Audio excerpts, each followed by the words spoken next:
Hey, you're here because you're seeing stocks move up. You're hearing it on Twitter or on TV, or your friends are talking about it, and you want to make money with the right stocks and do your due diligence so you don't lose money, and also be prepared to find bargains when, as you know, the market will inevitably sell off. Well, the best way to get into stocks is through fundamental analysis or understanding the financial strengths of a business. Now, I myself have lost thousands and thousands of dollars from using what's called technical analysis or studying prices. That leads to trading and chasing price trends. Warren Buffett has always said that the best way to make a lot of money in stocks is just to buy a great business at a good price. And the way to do that is with fundamental analysis. And so this is everything that I wish I knew before. Coming from 10 years of Wall Street experience, I was a research analyst at Bank of Montreal, an investment bank in New York, and my clients were funds like JP Morgan and Citadel, and I was helping them pick stocks for their portfolios. So in this video, I'm packing everything you need to know about fundamental analysis to make a good investment decision. We're talking financial statements, screening companies, valuation, forecasting, identifying opportunities, and even options. And last but most importantly, the psychology of buying and selling in the market so that you can identify good versus bad companies, know what price to buy them at, and when to buy and sell them. This will save you from making all the same mistakes that I've made from trading and instead make good investment decisions with fundamental analysis and become a better investor. Does that sound good? So here's a list of everything that you'll learn, and let's jump right in. Okay, so now the psychology of price and earnings. So fundamental analysis is all about the study of businesses to understand their value. It's about the business and its earnings. So earnings is just how much money the business makes after paying all its costs. And when we buy a share of a stock, we're buying a share of the business. So the earnings per share is the value that we get as investors. So here I'm pulling up a chart, and this is from Koifin. It's an online tool that I like to use. I've pulled up the earnings per share and the price per share. Now, if you can, when you're using software like this, is to use the next 12 months earnings per share estimate, or NTM for short. And this is what I have up here. And the reason why is because markets tend to look ahead. So the earnings estimate will actually give you a clearer sense of how prices are moving with earnings. But if not, historical earnings per share is fine. So here we have a chart of Apple.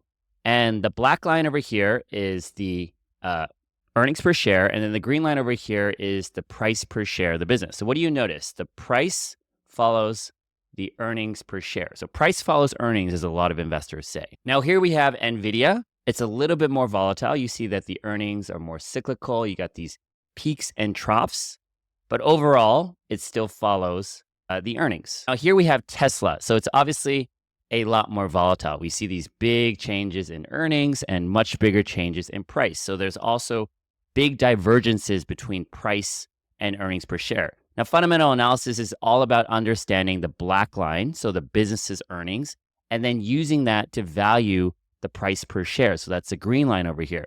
When we can do those things effectively, we can figure out what stocks to buy and sell and at what price and when to buy them. So instead of buying a business when it's on decline, we want to buy it when it's improving. So like right over here.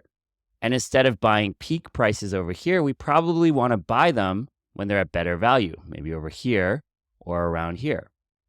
And so what most people do when they skip fundamental analysis is the following. It's what I like to call the chase and pray strategy. They follow markets really obsessively. They'll start chasing price trends or popular stocks, and then ultimately buy them at peaks. And inevitably, as you know, price comes down, and then they hold it just praying it will recover, because at the end of the day, they don't really know what they bought. So what's actually happening here is that's a momentum strategy. You're just buying prices that go up. And so what happens if you just keep doing that as a strategy, you get 1 or 2 years of gains, and then you usually get about 2 to 3 years of pain, because those expensive stocks ultimately will revalue. And if you try to hold on, that actually doesn't make it work, because the strategy, if you actually just keep selling losers and keep rotating to the prices that are going up, this is how the strategy would actually perform. If you were to do what most people do and just pray and hold on to the losers, what your portfolio is going to do is just go down like this. So the fundamental strategy kind of flips it on its head. What we are focused on doing is buying good businesses that grow earnings. We're going to value those businesses so that we get it at a good price. And then ultimately, we let the market work for us. You let the price work for you. So what that looks like is we're first buying shares that are growing earnings. So like at a point like here, we're going to value the shares so we don't buy it at peaks like over here. And ultimately, as we follow with the business and understand its valuation, we want to get it at a good price like over here. So when we do this, the market just works for us. The price goes up as the business makes money and grows in value. Now, what you don't need, and this is addressing some popular misconceptions, you definitely don't need to be day trading. 90% of trading is algorithmic trading. Computers just do that type of strategy better. You don't need to be an accountant. I myself started with a philosophy degree. You just need to know the essentials. And you don't need insider information. That's highly illegal, especially in the US markets. You will go to jail. And finally, you don't need a lot of money. It really comes down to good thinking. I've seen myself that you don't actually get much advantage at all. It's technically a disadvantage when you have a ton of money to invest.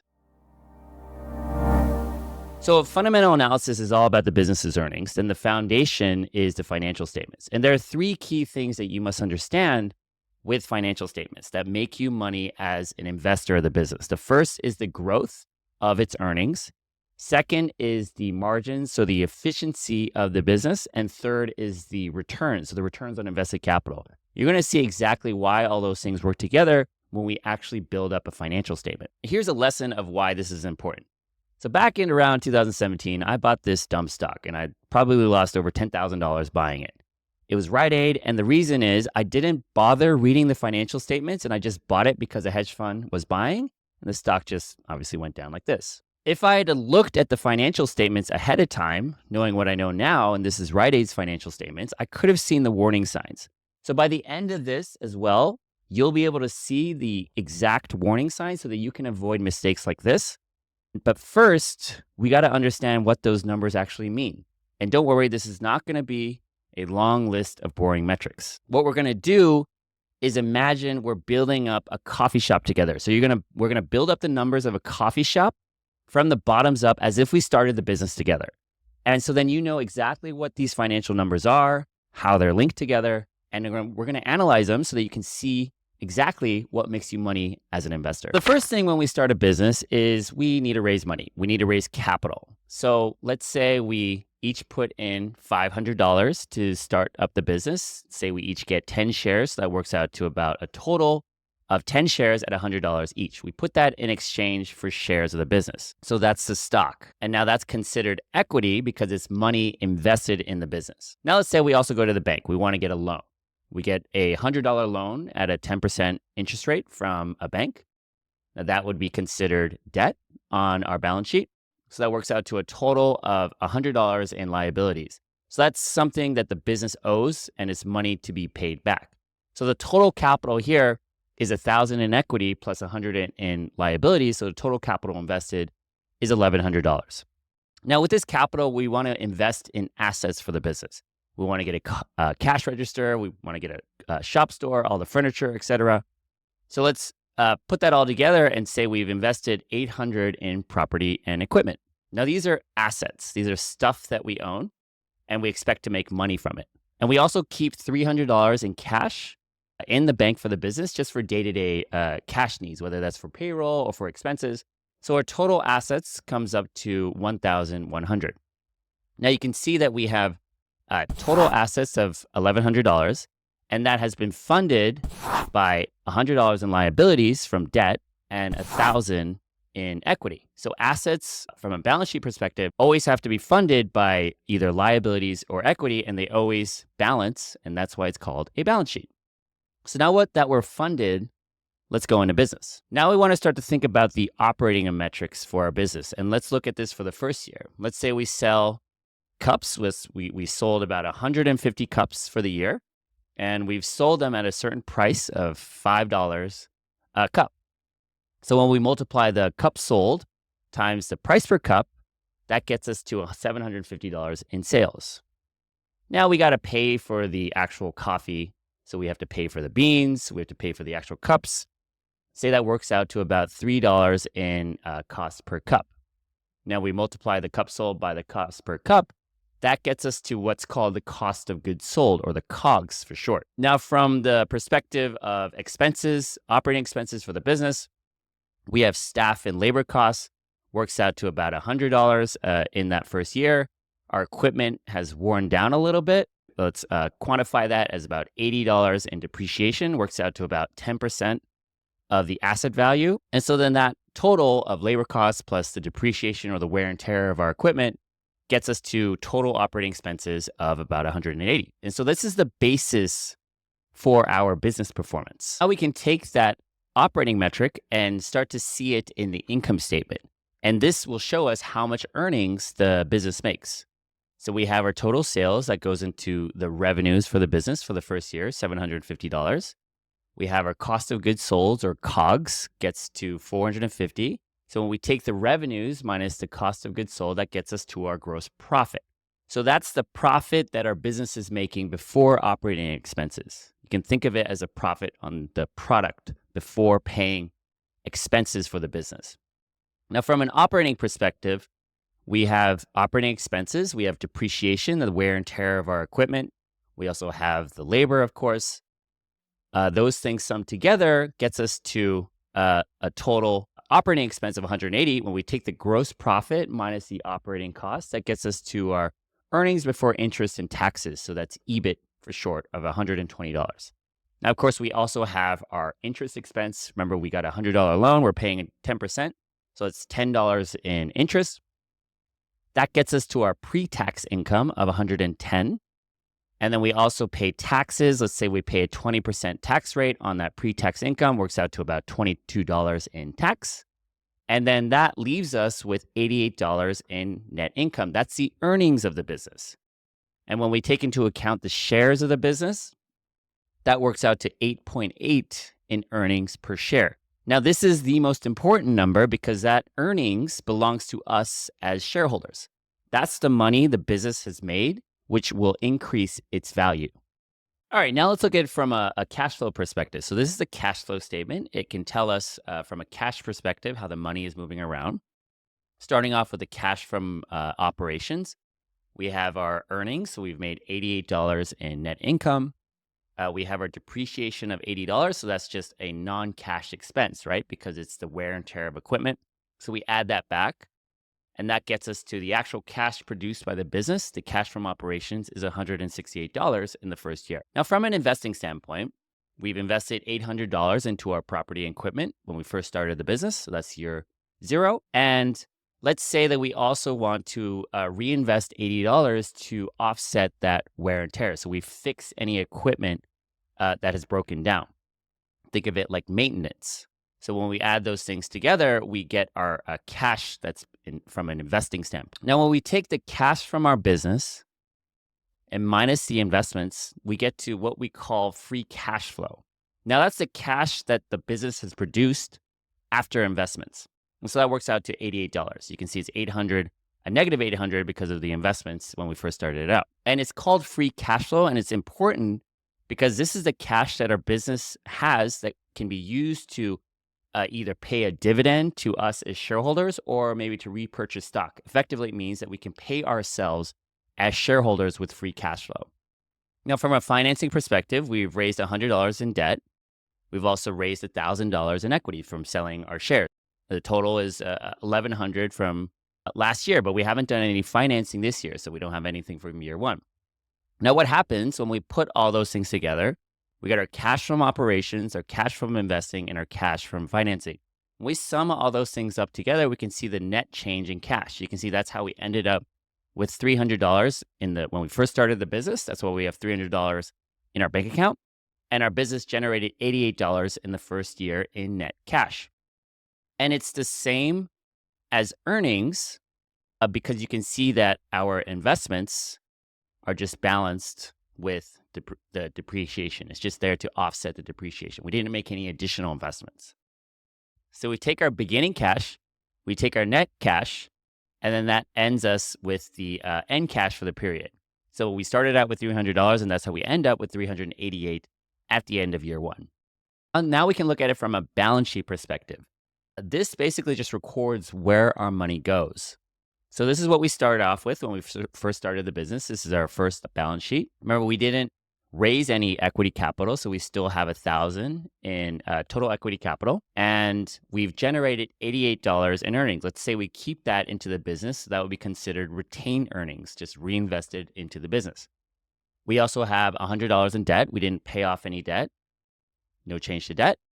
And we also have still $800 in property and equipment. We had that depreciation of $80, but we reinvested $80 in capital expenditures, so there's no change to our property and equipment. When we add the additional cash of $88, we end with $388 in cash. So now we have total assets of $1,188. Liabilities are still $100. And so then our total equity is $1,088. So you can see that the assets have gone up by $88, and then the equity has also gone up by $88 because the liabilities have stayed the same. So equity is sometimes called book value, and that has increased by $88. So that's the value of the business from an accounting perspective. That's why it's called the book value. And it's sort of like net worth from an accounting perspective. So it's increased by $88. So now let's think about the returns that we made on our investment as investors. So we raised $1,000 in equity capital, plus the $100 in debt works out to $1,100 in total capital. Now the business has made $88 in earnings. So as a percentage of the equity capital raise, that works out to an 8.8% of return on equity. Now, if we want to think about the returns that the business has made for all capital holders, we want to look at the earnings before interest and tax, because interest is paid to the debt holders or the bank, right? And we still want to pay tax. So we take the earnings before interest and tax, then deduct the tax. That gets us to $96 in earnings before interest and tax after tax on the $1,100 in total capital. Now that works out to 8.7% in return on total capital. So you can also see that because we borrowed some capital, it means we as equity investors have used less capital with the same amount of earnings. That's why we have a higher return on our equity. Now, looking at it from a book value perspective, we started out with $1,000 in book value. Now, with the $88 in earnings, the book value has increased to $1,088. Again, the assets minus liabilities equals the book value of the business from an accounting standpoint. And then the book value per share, we just divided by the number of shares, has increased from 100 to 109. So that works out to about a 9% increase in the value of the business for us as shareholders, assuming that the business retains its earnings. So I would say that's a pretty good return for our investment in the business just for our first year. 9% is pretty good. If you think about what you get as a bank, it's probably about 3 or 4%. Treasury bonds might get 4 to 5%. But of course, we're not just operating for 1 year. The nice thing about a business is that we can start to find more customers and make more money for us as investors. So let's see how this changes if we grow the business over the next 5 years. So starting with our growth assumptions, let's say we grow our cup sales at 10% every year. That works out to 10% every year. And now we can estimate the number of cups that we sold. Let's say that we grow our prices at about 2% a year. That works out to inflation. And then that gets us, of course, to our sales. We take the cups sold times the price per cup. That gets us to our total sales forecast. Now, from a cost perspective, let's say our cost of goods sold, or our COGS, increase also about 2%. So the same with inflation. So all of our cups and our beans work out to increase at about that same inflation rate. So our cost per cup go up by that amount. We can work out the cost of goods sold by the cup sold times the cost per cup gets us to our estimated cost of goods sold. Now we look at it from an operating perspective. Let's say labor costs and wages go up about 5% a year. We use that to estimate the total operating expenses of labor costs going up. Notice also that our labor expenses are growing not as fast as sales. It's growing at 5% versus the 10% in cups and 2% in price. So we're also getting more efficient in our business, and we're getting more bang per buck, as they say, like a lever. And that's why it's called operating leverage, when you can grow your sales faster than your operating expenses. If you want to do some quick math, you can see that our operating expenses have increased by about 20%. Whereas if you look at our total sales have increased, about 50%. So you can see that's the leverage that we get. we're getting 50% in sales versus just 20% in operating expenses. So now we can put this all together into the new income statement showing the trends of the business going forward. There's no change to interest. We haven't raised any more debt. No change to depreciation because we maintain the same level of property and equipment. The investments balance with the depreciation. And of course, shares remain the same as well. So no change in debt, no change in depreciation, no change in shares. And then so now we have our new revenues, we have our new cost of goods sold, and that gets us to our new gross profit forecast for the future. Remove the labor, so the total operating expenses, and that helps calculate the earnings before interest and taxes. We have our interest minus that gets us to our pre-tax income. And of course, same tax rate, 20%. Now we have our tax expense, and that gets us to our net income and of course, our earnings per share for the business. So the point is, now you can see that by the end of year 5, now we expect to generate 211 in earnings, or about 21 a share by year 5. And so this is how earnings are calculated in the business. And that really is a foundation of financial statements. That, believe it or not, is everything you need to start analyzing a business.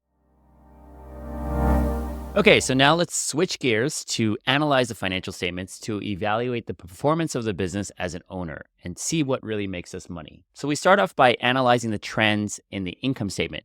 And we want to be focused on the drivers of earnings. In other words, what makes us money for the business. So we start off with revenue growth. Just look at the current year as a percentage from the prior year. So that works out to about 12% a year in growth. You can see that we have 10% growth in cup volume and 2% price. So 10 plus 2 gets us to our revenue growth. And that tells us that the business is growing. We can look at gross margins. So we take the gross profit as a percentage of revenues. That's stable at 40% per year. You can see the reason why is because the price per cup and the cost per cup are both stable. They're both increasing at about 2% a year. So that tells us that the profits on the product are stable. We can look at EBIT margin, so earnings before interest and taxes, as a percentage of revenues. Now that has increased from 16% to 23%. Now what that tells us is that the business is getting more efficient because the costs are relatively fixed. We know that the revenues are growing faster than expenses. If you remember, labor costs are just growing at about 5% a year. Because revenues are growing faster than expenses, we get operating leverage. What operating leverage does is really, it increases the rate of growth of earnings. So if we look at EPS growth, the earnings per share growth, current year as a percentage of prior year, we see that earnings per share is growing much faster. It's growing at about 24% per year. So that tells us that the business is making lots of money. And then from a balance sheet perspective, again, we're looking at this to see where all the money has gone. Now we know that there's no additional equity raises. So then that's why the stock level has stayed the same. We know that there's also no additional debt raises. So that's why debt has stayed the same. And earnings, if we assume, have been retained into the business, it's just added up into the balance sheet. Now this is a cumulative sum. So earnings are just added up to the prior year's sum so that we can see that the business has generated a total of 729 in earnings for the business. Now, there hasn't been any additional investments in property and equipment. So property and equipment as a line item has stayed the same. And therefore, all the investments or all the earnings, have grown as cash. And that's why cash has grown by that same amount. So when we look at the book value, you can see that it's grown from a little over 1,000 to 1,729, which comes from all the earnings that the business has generated. So the value has increased because of those earnings. And now we can put that all together to, again, see the returns that we get on our invested capital. So if we assume that all the retained earnings are just paid to us as shareholders, we don't have any additional capital investment in either equity, so that stays the same, or debt, so total capital has stayed the same. We can see that the returns on equity, so just the earnings of the business as a percentage of the equity capital, continues to increase, right? Because we're growing more earnings on the same amount of capital. And that works out to a higher return on equity. And it's the same thing for the return on invested capital, which is the earnings before interest and tax after the tax as a percentage of total capital. You can see that both return on equity and return on total capital have been increasing. So that tells us that the business is making more efficient use of capital. That's why it's getting higher and higher returns. Now, that's an indicator that the business is really making good money. Now, let's see what all of that does to the value of the business. So let's start off with the book value. So the equity, again, is just the assets minus the liabilities. Think of it as a net worth from an accounting perspective. That has increased from 1,000 to 1,729 book value because the earnings has increased. And so the book value per share has also increased from 109 to 173 per share. You can see that's all the earnings that have just been added up in the business. And because we're getting higher returns on the capital, that leads to a larger increase in book value. Book value is starting to grow at a faster and faster rate because it's generating more earnings. And we can also see that from the cash perspective. Our cash per share is now 103 as well. So if you think about it, we put down 100 per share. If we gave back all the cash to us as investors, we would have made back everything that we've invested, that $100, if we distributed all of our earnings back to shareholders. Now, from a cash flow perspective, we can look at the trends to see where the investments and where the cash has been generated over time. We know that there has been no equity raises, so there's nothing happening there. No debt raises, so also nothing happening in the financing side of things. The business has been generating an increase in net income, and depreciation is stable because the assets have been kept level and we have a stable depreciation of assets. So we can see that cash from operations has been growing as well. Now, from an investing standpoint, we've reinvested to maintain the property and equipment. So we've reinvested that same amount of depreciation into capital expenditures. Those are the investments, and works out to a total of our investing activities. Again, we take the cash from operations from the business minus the capital expenditures, and then that gets us to our free cash flow. And you can see that our free cash flow is growing as well. We're generating 211 in free cash flow by year 5, which is the same as the earnings because the investments have been balanced with the depreciation. So because there haven't been any new investments, depreciation and capital expenditure is balanced. You can see that free cash flow and earnings are growing at the same pace. Okay, so now let's get back to the most important question. How much money did we make as investors? So we've put down $1,000 in equity capital as shareholders. And now over the next 5 years, let's think about the returns that we get as investors. So the business has been generating earnings and it's generated a total of $729 in earnings. If we pay that all to ourselves, that translates into a 73% total return on our investment. Now, if we assume that the earnings are just kept in the business, so we retain it, the book value of the business has increased also by 729. So the book value has increased to 1,729. Now, from a growth in value perspective, that translates into an annual return of about 12% every year. We can also think about it from an earnings perspective. So the business is now making 211 by year 5 in earnings, or $21 a share. And relative to that $1,000 that we've invested, that works out to a yield of 21%. You can think of that as like an income. So those are the 3 different types of ways that we made money on our invested capital. One is from growing earnings. Second is from the earnings growing business value. And finally, those earnings give us a yield or an income.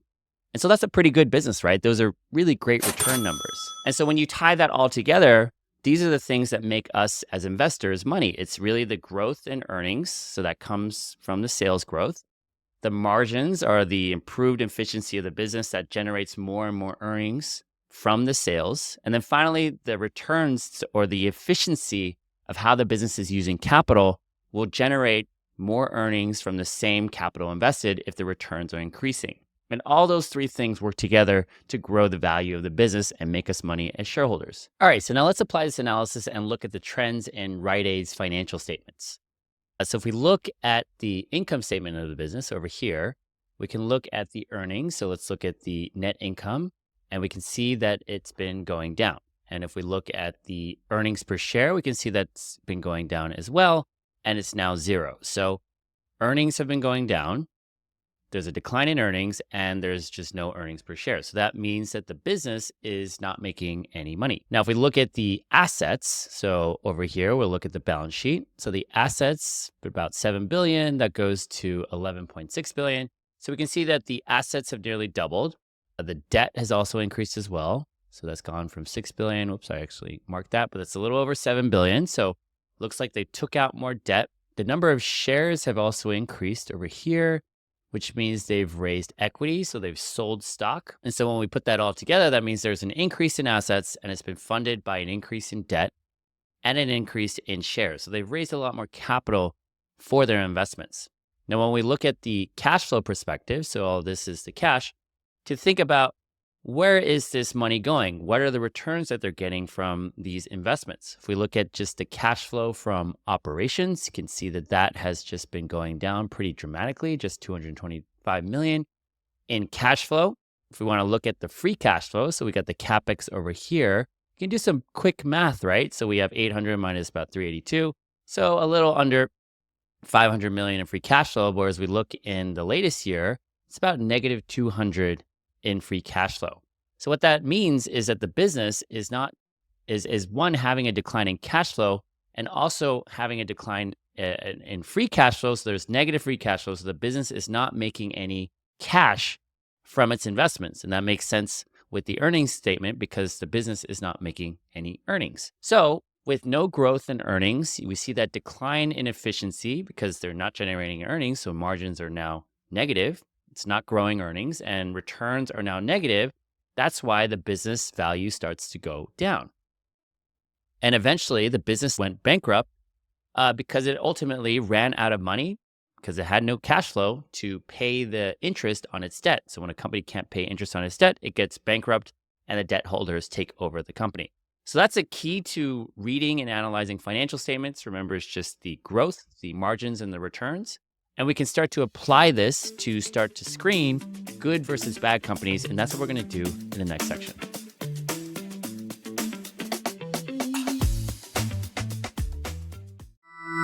Now, the key to start screening companies, and there's about 3,000 stocks in the US market, obviously more internationally, you want to start to separate good versus bad companies and to put your money where it's going to grow. And that's where the fundamental research comes in. The key to fundamental research is to figure out what's changing in the business itself and in the industry. And once you figure out which businesses are making money and which businesses are not, and understanding why, that's how you can screen good versus bad companies. Now, to show you this, let's compare two businesses. We got Kroger on the left, and they sell grocery stuff, so food, vegetables, meat, food products, so forth. And then Walgreens on the right, there's a pharmacy business. They sell drugs that doctors prescribe. Now, they're similar businesses. They both serve retail, so they have similar customers. And even from a stock perspective, so this is between 2015 and 2019, you can see that they basically performed in line. Kroger is the blue line over here. Walgreens is the purple line. And Kroger is up slightly. It's up 2.5%. And Walgreens is down 2.5% over this time period. Now, from 2020 onwards, one of them went up more than 140%, and the other one is down 80%. And so now we're going to look through these two companies, and you're going to see the signs that indicated which would perform better than the other. So let's start with the financial statements. Here we got these two financial statements of these two companies, and we're looking at the past 3 years from 2017 to 2019, the same period that we're looking in the chart just before. So what do we notice when we compare the numbers? Remember, we're just looking for growth overall, margin trends, and returns. If we look at sales, you can see that Kroger is going from 115 to 121, Walgreens 118 to 120. So Kroger's is just growing sales slightly better. If we look at gross margin, so 23 to 23, looks like they're stable. If we look at Walgreens, 25% gross margin goes to 23%. So Walgreens gross margin has gone down. That means Walgreens products are making less profit. Here we have EBITDA. So EBITDA is just like we were looking at before, earnings before interest and taxes, but it's also removing the depreciation and amortization. And we do that because those are non-cash charges and they're related to investments. So it just makes it easier to compare companies with different levels of investments. If we look at Kroger, we can see there's a slight decline in EBITDA margins, whereas Walgreens is stable. So that tells us that Walgreens seems to be somehow offsetting that gross margin impact with the EBITDA margin. There's something changing in margins that we should be looking into. But if we look at earnings overall, you can see that Kroger's earnings are going up pretty nicely. whereas Walgreens is basically flat. It's just gone down a little bit. And from an earnings per share perspective, Walgreens has grown from 2 to about 370 in earnings per share, whilst Walgreens has gone down from 378, or it's gone up, and it's gone up just barely to $4.13. So Kroger is growing earnings a little bit better. You can see it's grown by almost $1.70, whereas Walgreens is just grown by about 30 cents or so. Because earnings is the most important thing, Kroger is growing earnings, so that should give us an indicator that something is going on that we should look into. Now, when we look at the return perspective, now we want to start thinking about what the companies are doing with their investments. We can see that Kroger's returns have been declining a little bit. So return on total capital has declined a little bit. And what that probably is, if we look at capital expenditure, we see this big jump in capital expenditure. So a big jump in capital expenditure might explain the reason that they've invested more capital. That's why the returns have gone down. But if we look at return on equity, that seems to be going up. So something to pay attention to. And also when we look at the cash from operations, that's pretty stable. And from a free cash flow perspective, it looks like it's going up a lot. So that's a generally positive sign that they're making cash on their investment. So again, something to start to pay attention to. When we look at Walgreens, we see the returns are also stable. Cash flow, however, is declining a little bit. And we see that the capital expenditures is increased a little bit. But when we look at the free cash flow on a per share basis, free cash flow has been going down. And even though they're investing a lot less money, they are not making money from their investments. And so there's something clearly going on. Walgreens is not growing earnings or even cash flow, while Kroger is growing earnings and cash flow and also making some kind of investment. So that gives us a big clue of what's going on. So then we need to figure out what's happening. What's changing in these businesses and what's changing in the industry? Because once we understand these trends of who's actually making money and why, we can start to make a good decision of where to invest. Now, this is where fundamental research comes in. What we're doing is searching for the answer to the question of why is Walgreens not growing earnings and why is Kroger growing earnings? And research pretty much looks like this. We can start to look at the 10K filings. That's the company's annual reports. Want to pay attention to the risk section, the business and industry, and management discussion and analysis. That's MDMA. MDNA. MDMA is different. We look at company transcripts. So that's earning calls, conference transcripts, and industry presentations, as well as industry reports.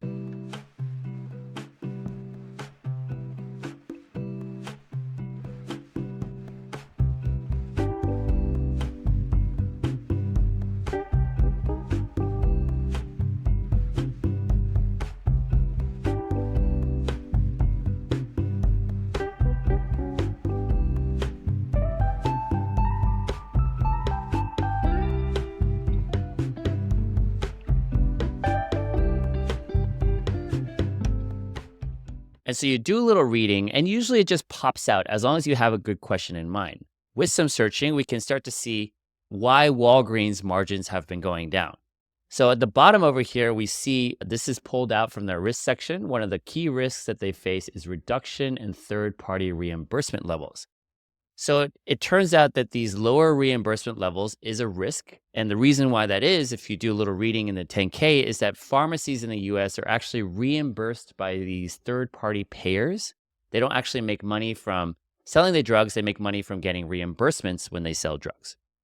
The second thing, this is also in the risk section, that they are seeing a pharmacy mix shift to lower margin plans. And this comes from these 90-day subscriptions, which have a lower reimbursement rate. And that rate has been going down, which explains why they're seeing pressure on their gross margins because they make less profits on their products. And this is also from a transcript from their earnings call where the management is saying we expect fairly continued pressure from reimbursement on a long-term time horizon. So management is very clearly saying that they expect pressure on reimbursement. It's a long-term trend in the industry. And that explains why they're having lower margins, which also explains why they're not generating as much earnings. It's declining. Now, when you search around, you can also start to find industry articles. So this is a crazy one, that pharmacy fees have increased 91,000%. This is also an indicator that the industry is quite pressured for pharmacies. Those third-party payers are also placing additional fees on pharmacies. So this pressure is quite well known. This is just from a news article. explaining these fees. So this explains why Walgreens is facing pressure on its earnings, even though its revenues are growing. And it's because of these lower reimbursement rates and higher fees being placed on them. Now, when we contrast it to Kroger, so this is from their investor presentation in 2019, because we're looking at understanding what they're doing with their investments. And it looks like they're doing a lot of different things. This explains why they've been investing a lot. So they're doing cost savings. They have this alternative profit streams, which turns out to be that they're growing these new marketing and finance businesses. They've also called out this gross margin pressure in retail pharmacy, so they see it as well. But from a strategic perspective, it looks like they're focusing on fresh, so fresh food. And so this explains that they're doing a lot of investments. They're strategically changing the business. And when we look also into transcripts of conferences and earnings calls, just to understand what's going on, we use some keywords. We can see that fresh departments have higher gross margins. We can also see that they have these alternative profits businesses just searching around for margin keywords and also have higher margins. And that fresh offering is an important sales driver. So what this tells us is that fresh is helping sales.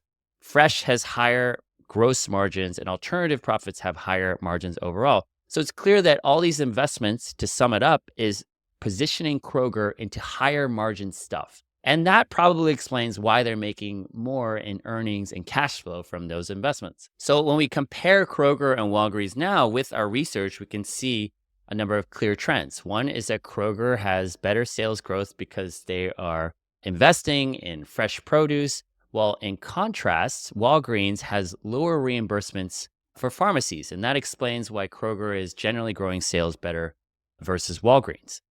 There's also this clear shift to higher margin products. We got fresh alternative profit businesses versus Walgreens has been shifting to lower margin products, these low reimbursement rate prescriptions.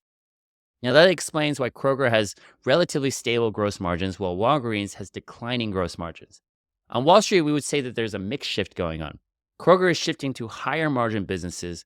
Walgreens is shifting to the lower margin businesses. And that at a high level explains why Walgreens is growing earnings while Kroger is growing earnings while Walgreens is not growing their earnings. So when we go back to our chart, knowing that what we know now, it's the same time period, which company do you think is more likely to make money? Meaning, which one should we invest in?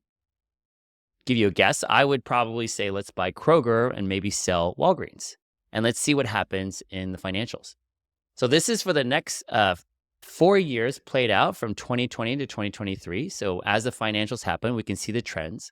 We can see that Kroger's revenues have continued to grow, 122 to 148, while Walgreens has grown as well, but just at a slower rate. Now, Kroger's gross margins are down slightly, so 23% to 22%. So they're seeing pressures in gross margins, whereas Walgreens is down almost 2%, so 200 basis points. Basis points is just 1/100%. So Walgreens is facing more pressure on its gross margin. And you can see that's because of those reimbursement rate pressure that they disclosed before. Now, Kroger's EBITDA margin is actually improving. It's gone from 4% to 5%. Now, that's probably because they've shifted the business to higher margin businesses as a whole, the fresh, the alternative stuff. Whereas Walgreens has actually their profit been cut in half. That's huge. Their profit margins have gone from 4% to 2%. And that explains why Kroger's EBITDA has expanded nicely, whereas Walgreens has contracted from $4 billion down to $3 billion. And that's why Kroger's earnings are growing as a whole, minus this slight contraction period in 2022, whereas Walgreens, their earnings have grown slightly, but eventually have started to contract. And if we look into what actually happened in 2023, it looks like this big decline was also because Walgreens had to pay a pretty big fine for selling opioid drugs in the US. So that made it worse. Put that together, it seems like this boost in Walgreens EPS was likely temporary, whereas Kroger seems to have a more sustainable way of growing their earnings. Another clue from a Walgreens perspective is when we see this increase in EPS, but we don't see it in the EBITDA, in the actual earnings, if it doesn't match up, it means something's going on and it's probably just temporary. Now, I would say based off these financial trends, it's clear that Kroger's business is probably doing better. When we look at the returns and free cash flow to see how their investments are doing, you can see that Kroger's returns are now improving. As a result of their investments, they're generating more earnings, so returns are improving.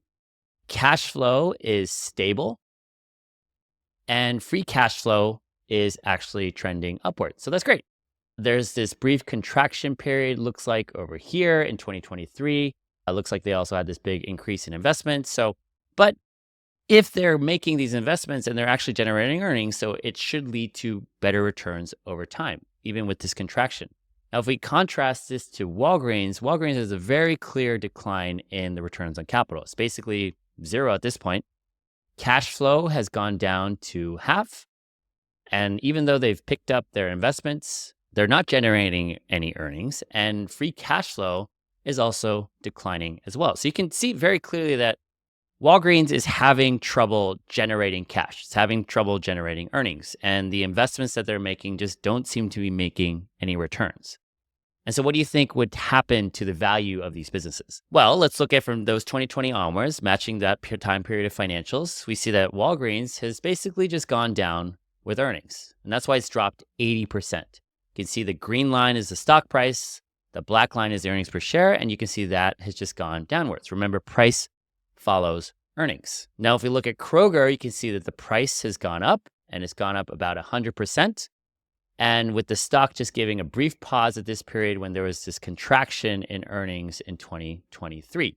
So knowing what we know now, that they're making investments that are generating earnings, and that might just be a temporary contraction, that was actually a good point to start buying the stock. So there is some judgment in making an opinion on whether or not that contraction was temporary. And since it was, you can see that the price recovered, and so did the earnings. So let's compare the performance together. We put on a pair trade at 2020. We went long or buy Kroger, and we went short Walgreens or sell Walgreens. And Kroger is up almost 150% from that time frame.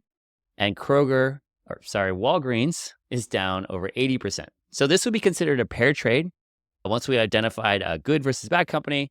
And this is what a lot of stock picking hedge funds do, like Citadel, to make money. And so you can see that's the value when we do this fundamental research. We can see what's changing and quite clearly see what's a good business and what's a bad business. So the key to screening out good versus bad companies with fundamental analysis is really to understand what's changing both in the business and the industry. So you use the financial statements as a first indicator, then you start to do the research and look for the change, right? You look for the trends in growth, margins, and returns. Then it becomes very clear from the research. And that's how you start to look to buy companies with growing returns and growing earnings, and sell or short, meaning sell short, the bad companies. So now that you can pick a company, the question is, how do I know it's the right price? And so that's the next section. We're going to talk all about valuing companies.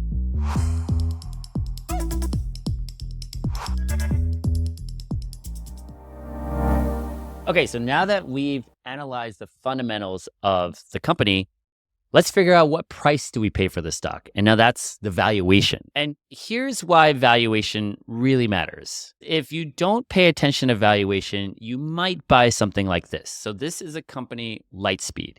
And if you had bought at any point in 2020 to 2023, you would lose money, especially, of course, if you bought it around here. From those peaks, the stock was down 80%, which is what we don't want. And I know because I lost money on this dumb stock because I actually did buy it around here when I was thinking valuations didn't matter. So I'm going to show you how you can avoid that mistakes by learning valuation. And it's going to become very clear why Lightspeed's price didn't work and how you can start to buy a stock at the right price that will actually make you money. So to explain valuation, let's do a quick rewind and go back to our simple coffee shop to value that. Okay, so these are our coffee shop financials. These are the 3-year financials by the end of year 5, and they're presented just like you would see any other company in its filings. And so now the question that we should ask ourselves is, what price do we think we can sell the coffee shop at? Now let's think about this logically. By year 5, the cash value is $1,029. So that's probably the lowest price that we can sell it at. It's basically selling it for free for the amount of cash that we have. Or we could look at something like the book value. So the total equity Right? Remember, it's just the assets minus the liabilities. So the book value of the company on the balance sheet, that's about 1,729. So we could just sell it for the value of its assets minus its liabilities. Or we could do something based off its earnings. We know that it's generating 211 in earnings or 21.1 in earnings per share, or also the free cash flow is also 211 as well. So maybe some kind of multiple on that, assuming it can make that every year. And we also want to take into account the fact that this business is still growing. You can see that the business is both growing in terms of revenues and margins have actually been increasing. So the business is also getting more efficient. So that should be worth something as well. And so what we would do in real life if we were selling this company is we'd hire an investment banker. Their job is to sell companies. And the first thing a banker will do is actually look at how similar companies are priced in the market. So the banker would put together a list of similar coffee shops, and so that we can look at how they're trading on the stock market to see how their shares are valued.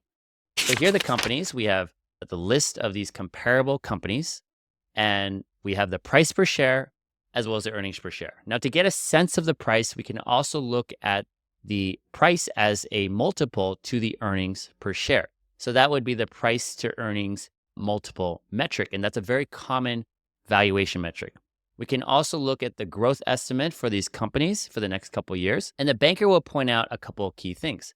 Let's say that the market price for these coffee shops is anywhere between 20 and 23 times earnings. And the multiples are actually higher when growth is higher. And that's very common with a lot of companies. Everyone loves Buffett's coffee shop. And so that's why Buffett actually trades at a premium relative to its growth. Now, to normalize for growth, we can look at the PEG ratio. So we can look at the price to earnings multiple relative to the growth estimate.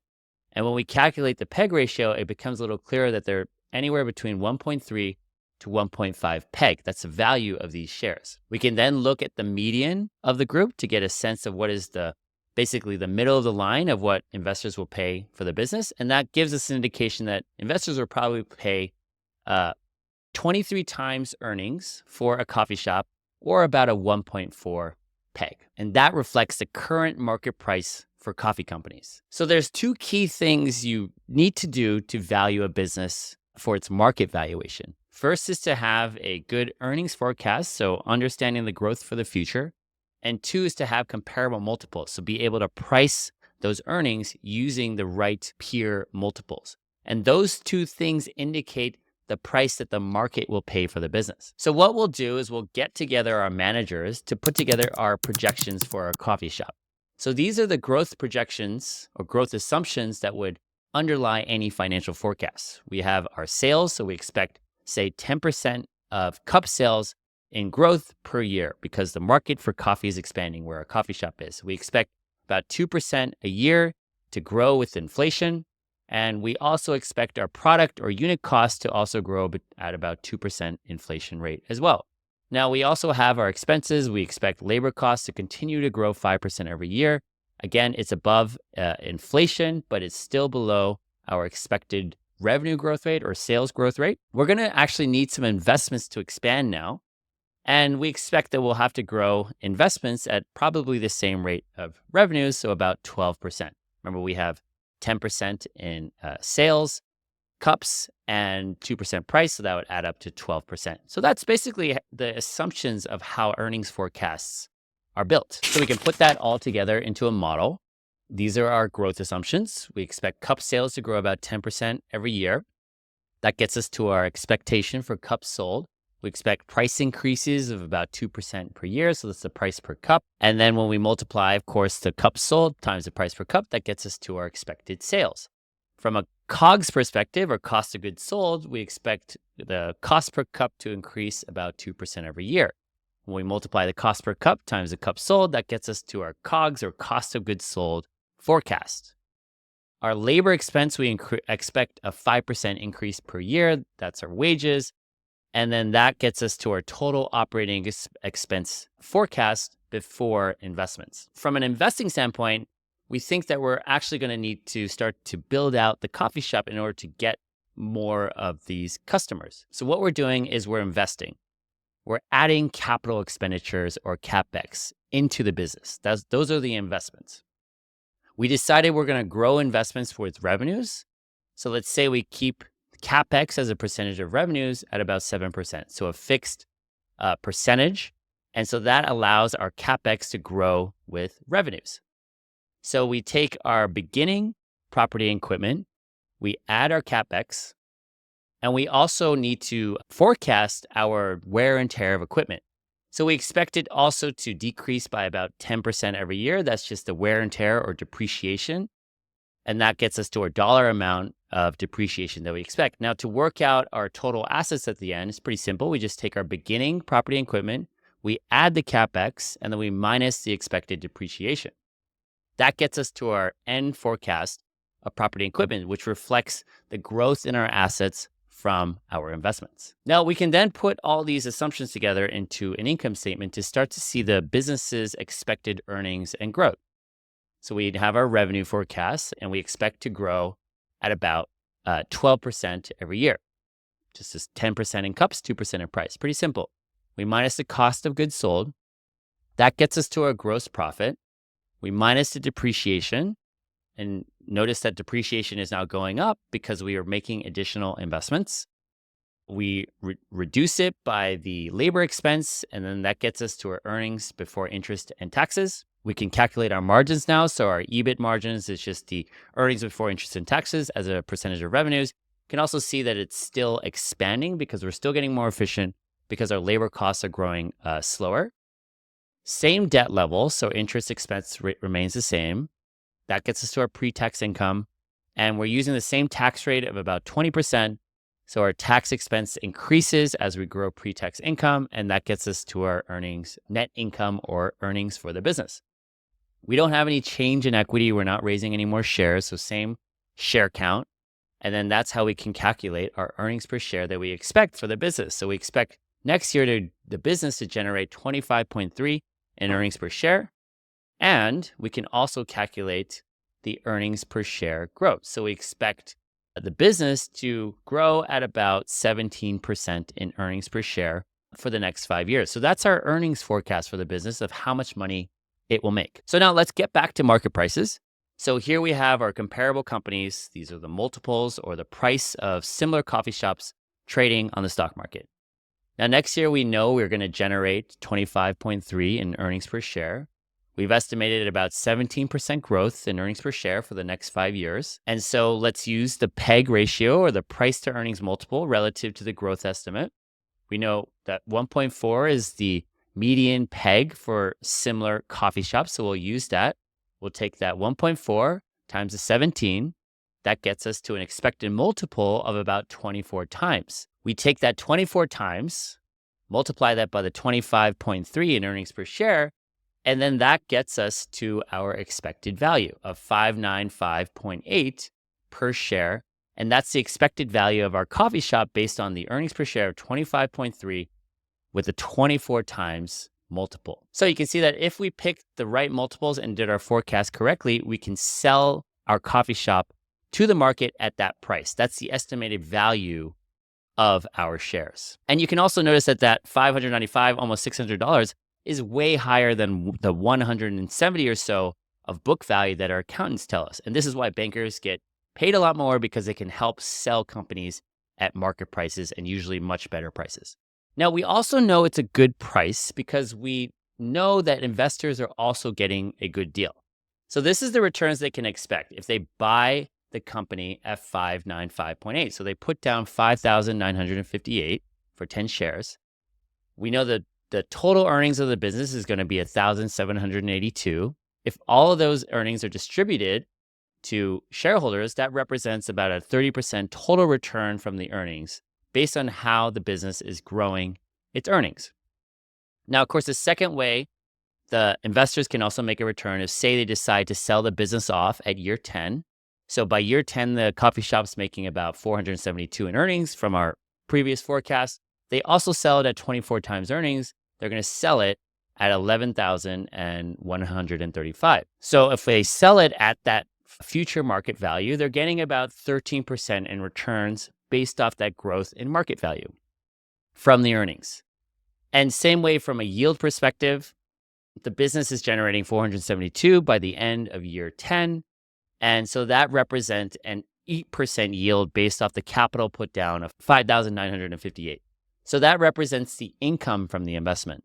So if we compare that to other investment options, we can think about treasury yields are about 4.5, bonds are about 5 or 6, and cash is about 3% in the bank. And so that income or the earnings yield perspective at 8% is a pretty good deal. And from a growing value perspective, so capital appreciation, if we're growing at 13% a year, the stock market tends to appreciate at about a 10% rate per year. And so that's actually a good return as well. And ultimately, everything comes down, of course, to earnings. That's where all the values comes from. And so if investors are getting a good deal versus other investment options, that means that the business is most likely going to be sold at that price because it's a good deal. So that's how companies are actually priced in the stock market and how investors actually figure out if an investment is a good deal or not. All right, now let's go back to Lightspeed. So that was a company at the beginning of the section. And let's see how this company was valued right at its peak around September 2021. So we're going to use the same process that we did before. We have our comparable companies over here. We got WEX, Corpay, Shift4 Payments. These are all similar sized payment companies, and they're smaller, so they're not generating a lot of earnings at the time. So what we're going to do was use the FY 2026 earnings forecast. So the next 5 years to price the companies. FY just means fiscal year, so the company's reporting year. We also have our long-term growth estimate over here.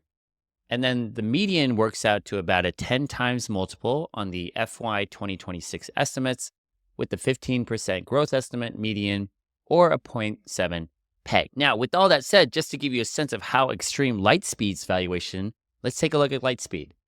So at its peak of $120 a share, that $120 a share represented a 3,000 times multiple on a 0.04 earnings per share for FY 2026 as an estimate, or an 85.7 peg. So even though the company is growing a lot faster than all these other companies at 35%, it really just was way too expensive. Now, to put it in another way, if you bought it at $120 per share, that 0.04 EPS needs to grow by about 300 times just to get to the same valuation of the group of about 10 times. So what do you think would happen if you bought it at that $120 price? Well, you lose almost all your money.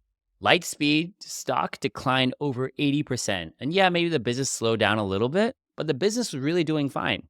Now, you might notice if you're paying attention that all the valuations came down. So between this time period of 2022, a lot of companies were trading at quite high valuations and growth slowed down a little bit in 2022. So valuations came down. So you might think, okay, what if I just bought around here, right at the end of 2022? Would I still make money? Let's take a look. So at the end of 2022, so September, 1 year later, we'll use the same process, the same comps, except now we're going to use FY 2027 estimates. So for the next 5 years, the long-term growth hasn't really changed that much. And you can see valuations have come down. They're now at a 6 times multiple on a 5-year estimate on a 15% growth rate, translates into a 0.4 times peg.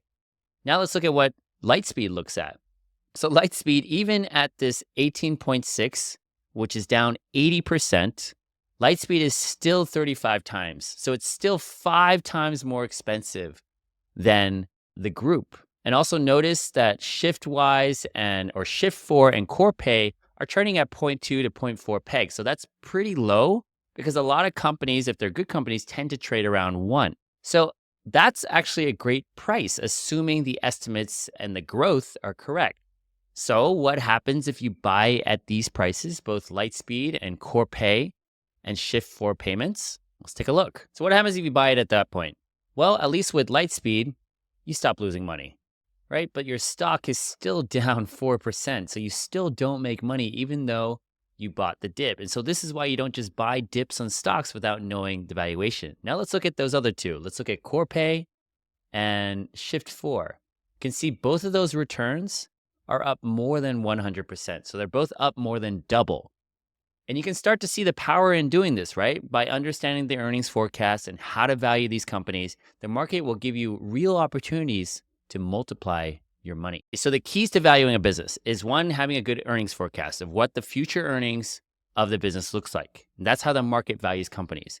Second is having a good multiple. So the comparable multiples of how similar companies are priced relative to their future earnings. You get those two things right, and you'll find opportunities to make money. So how about let's see all of this in action? See a real forecast and valuation of a public company so you can see what it looks like.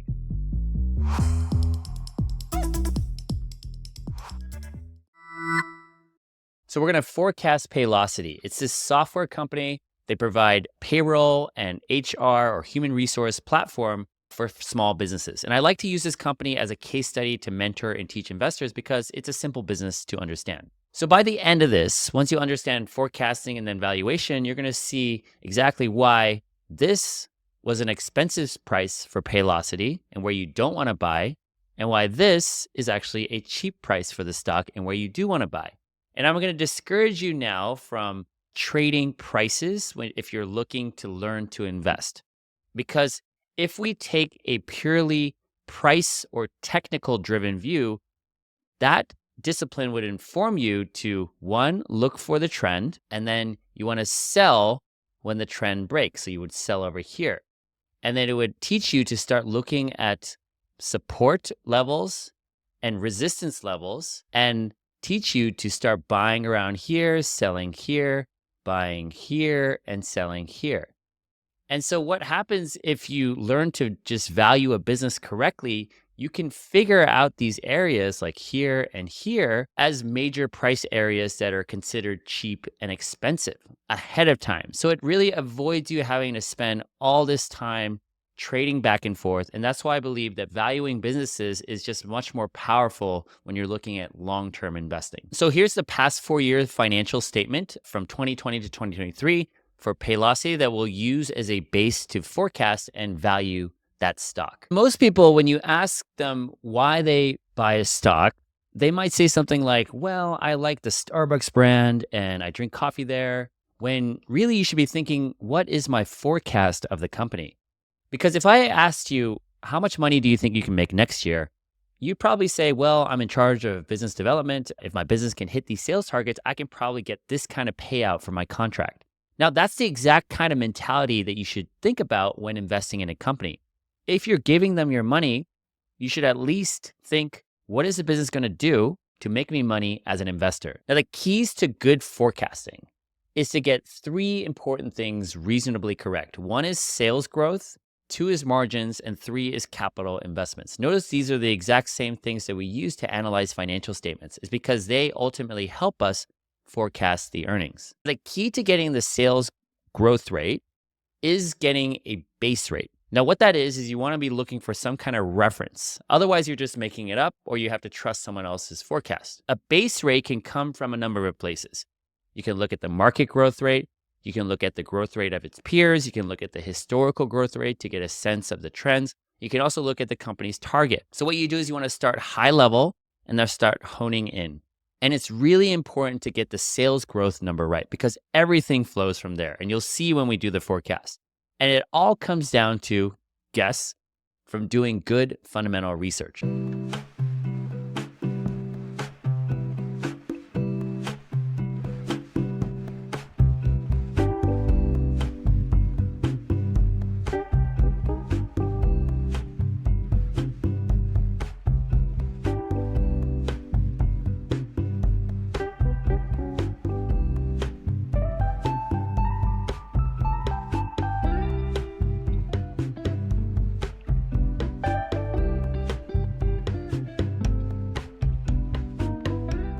So let's start by looking at the numbers that we got.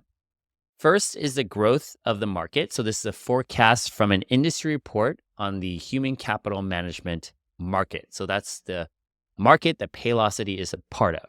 They forecast this market to grow at a CAGR or compound annual growth rate of about 9% for the next few years. So that's the market growth rate. Then we want to zoom in a little bit. So then we want to look at the peers. So these are the comparable companies. These are similar payroll and human resource companies over here. You can see there's obviously a big range of growth rates. So we can start by looking at the median. And so the sales growth rate tends to range between anywhere from 10 to 22%. And Paylocity up over here, we can see tends to grow at a lot faster rate. So it's a faster growing company than some of its peers. But we can see that it at times can also grow at around the market rate of its peers, like it did in 2021. Then we want to zoom in again to the company itself. So this is from an investor presentation of Paylocity's own financial targets. We can see that they target around a 20% plus revenue growth rate. This is back in 2023. Here's a forecast model for Paylocity, and here's how it's built. It's just the same way as when we forecasted a coffee shop based on the cups and the number of cups sold and the price per cup. With Paylocity, they sign on businesses, so that's the client count. They charge based off the number of employees, so we have the average employees per client's or the client size. That works out to the total amount of client employees that they're charging. And then there's a price or a revenue per client employee. And then that gets us to our total revenue forecast. So then we can work out the three major forecasts that we're going to do, which is the revenue per client employee, the average client size, and the number of clients that they have, which of course gets us to the client employees. Now, we're going to work backwards a little bit, starting off with the price forecast. So just put in a 2% revenue per employee. So about the same as inflation. When I look at the average client employee size, there was this big jump in 2023. Now, it turns out that was actually a one-time thing when they shifted to bigger clients the prior year, but that shouldn't recur. So we keep that stable, so 0%. So basically, we're just modeling or forecasting based off the growth in the number of clients that they have. So the peers from a revenue perspective are growing between 10 to 20. So if we take the middle is about 15% and minus the 2 and maybe another 1% from other revenue stuff, that gets us to about 12% or so. And so that's how I got to the 12% in the number of clients. And of course, when we multiply that by the average employee size plus the 2% price increase, that's how we get to that 14% revenue growth rate. Now, of course, that's below the 20% target that they have forecasted for themselves. And that's because they make money in some other ways, which I've excluded here just to keep it simple. They make money from interest, from withholding payroll for taxes, and that adds generally between 3 to 4%. So the total revenue forecast is about 17 or 18% in revenue growth, and it's slightly under the 20% target, but I'm not trying to get too crazy here, right? I'm trying to just want to make a base forecast. So when we look at margins, the key is to understand how the business grows is expenses as it expands. And so that's where you pay attention to the cost structure of the business, and you get a sense of that by reading the 10K filings as well as the transcripts when the company gives presentations to investors. So here we can look at both the historical margin trends over here, as well as their long-term targets. So we can get a sense of how Paylocity's margins change as it grows. So the first thing that's apparent is that when you have stronger growth, you tend to get higher margins. You can see that when we have this acceleration in revenue growth, you get a big jump in, say, EBITDA margins, and same with the gross profit margins. And the reason why that is because the business, as it sells more products to the same customers, there's usually not a lot of additional costs to implement their software, which is why when we look over on the right at their long-term targets, you can see that their long-term targets for both gross profit margins as well as EBITDA margins are a lot higher than the current margin levels, which indicates that's how their long-term targets are incorporating that expected margin expansion because that's how the business will grow. We can also see over here for modeling purposes the specific cost items that they expect based on a target of a percentage of revenues. And you can also see basically the trend has already been happening. We got that 68%, 28% gross profit margins, EBITDA margins going up to 69 and 32. So it's approaching their targets of 75 to 80% gross margins and 35 to 40% in EBITDA margins. So here's my forecast model for the margin side. Again, the assumptions are in yellow. We have our gross margins over here. And then for the operating margin, I have the individual cost expenses. So I'm just estimating that as a percentage of revenues and then using that to estimate the operating margin. So let's take it one at a time. So the gross margin, just basically forecast it to expand a little bit. So we're going from 68 to about 69, right? It's assumption that they'll get more profits as they sell new products. Now, on the expense side, you'll notice that it's pretty much basically the general and administrative that is going up to 17.8, and that's based off the current year's guidance of what they expect. And I expect that to decline a little bit as a percentage of revenues to 17.5. So that decline means they're getting more efficient at using general and administrative expenses. When we look at the research and development and sales and marketing, basically I'm just keeping them unchanged because they need to use both of these expenses, sales and marketing and research and development, to expand their business. So no change as a percentage of revenues. So when I put all those operating expenses together, the model that is calculating how much total operating expense that sums up to. When we remove that from the revenues, we get our operating income, and I can calculate the operating margin over here. So a very slight increase in operating margins. That's what the forecast here. And again, this 2024 base here is slightly lower than 2023 because they've already given a forecast or a specific guidance of what they expect in 2024. So I used that as the base level. Now, from a capital use perspective, what we're doing is we just want to figure out the investments that are required to grow the business. And usually you can find this when we look through the management's plan in places like the investor presentations. So here, as an example, I've pulled out a transcript from one of their earnings calls. Research and development is a really important investment for Paylocity.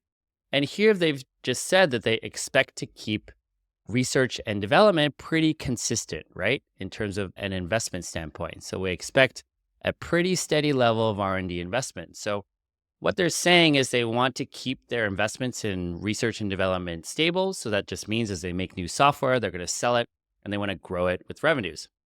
Now over here, when they look at what we expense versus capitalize, all they're saying is just some of it's going to be allocated to the income statement when it's an expense versus capitalized, meaning they put it on the balance sheet. So again, they're just saying that split is roughly consistent and stable. So now here is our model for forecasting the investments. You can see that we have the research and development over here split up between the capitalized and the expense. So capitalized just means it's an addition as an investment on the balance sheet. So you can see this 52 million over here matches the addition over here. So this is the addition to the software asset. Now to forecast the software asset, you can see we have the asset value over here. We're keeping it at 4% of revenues represents the additional investments into that software asset. So then that is added to the prior year. And then we just less the amortization, which we have as an estimate here, which just represents like a wear and tear of software. And then that's how we get to our final estimate for the software asset going forward. So that represents the capitalized portion of research and development. So the expense portion of the research and development, we already estimated that when we were looking at the margins, so the expenses of the business. And so finally, when we're looking at property and equipment over here, so this is just like the office stuff that they have, we're also going to keep the additions to property and equipment, which is just like capital expenditures. And we're going to keep it stable at about 2% of revenues going forward. And then we also minus the expected depreciation, so also wear and tear. We're just keeping it stable. So you can see the additions to property and equipment are basically just growing in line with revenues, just like the additions to the investments in software as an asset. So those are all the investments. You can see also that when we add up the total research and development expenses and capitalized portion over here, and we work it out as a percentage of revenue, we can see that as a whole, research and development is stable as a percentage of revenue. So that's how we're modeling the investments growing as the business grows. So we're keeping it very simple here. So now we can put this all together into a model, and there's going to be a little bit of tinkering. And this is the financial magic of investing that goes behind the scenes.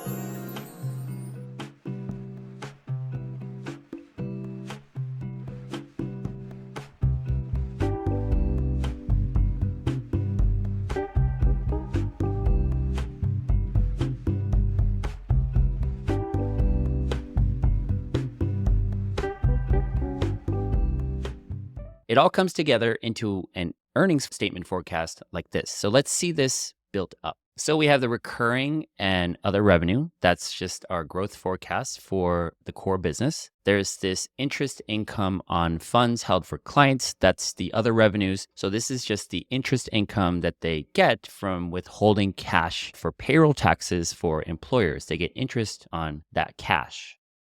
Now, that is going down because interest rates were really high in 2024. And so we expect that to decline. But overall, revenues are growing nicely. We've also estimated the cost of goods sold with our gross margin forecast. We can calculate the gross profit, which is just the profit on the software product. We can see that is also growing nicely as well. And then we have our operating expenses. We have our sales and marketing expense, research and development, general administrative, and the operating expenses are just mostly growing with revenues. They're using all of these to expand the business. So the total operating expenses is growing as well. So we take the gross profit minus the operating expenses, and that gets us to our operating income, or the earnings before interest and taxes. And we can see also that the earnings before interest and taxes are also growing nicely as well. Then we got our other income. There's no forecast there. Minus that to get the income before income taxes, or pre-tax income. And then we minus the tax expense. So estimating here a 21% corporate tax rate. That's standard for the US. And that gets us to the net income, or the earnings of the business. And that's most important. And we have our diluted shares outstanding. So diluted just means it's taking into account when they pay employees with stock options. That increases the number of shares. So you can see that the